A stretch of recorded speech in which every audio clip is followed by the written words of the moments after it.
Joseph Edward route, जो route.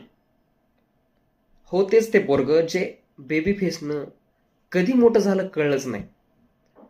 अहो नुसतं मोठंच झालं नाही, ते जागतिक कसोटी क्रिकेटमध्ये सर्वाधिक धावा करणाऱ्या खेळाडूमध्ये 2 नंबरचा खेळाडू झालाय. त्यांच्या पुढं फक्त सचिन तेंडुलकर आहेत. लाराला मागं टाकलं, संघकाराला मागं टाकलं, ॲलेस्टर कुकला मागं टाकलं, जॅक कॅलिसला मागं टाकलं, राहुल द्रविडला मागं टाकलं. एवढी मोठी मोठी नावं त्यांनी मागं टाकली. आता रिकी पॉन्टिंगलाही मागं टाकतोय. आणि ज्याप्रमाणे इंग्लंड कसोटी क्रिकेट खेळतंय त्याप्रमाणे असं दिसतंय की तो लवकरच सचिन तेंडुलकरलाही मागे टाकेल. कारण सर्वांना माहिती आहे इंग्लंड सर्वात जास्त कसोटी क्रिकेट खेळतं. वर्षात त्यांचे खूप सामने होतात. त्यामुळं जो रूट लवकरच जागतिक कसोटी क्रिकेटमधील सर्वाधिक धावा करणारा फलंदाज होईल. 2021 नंतर जो रूटने तब्बल 22 शतकं मारलीत.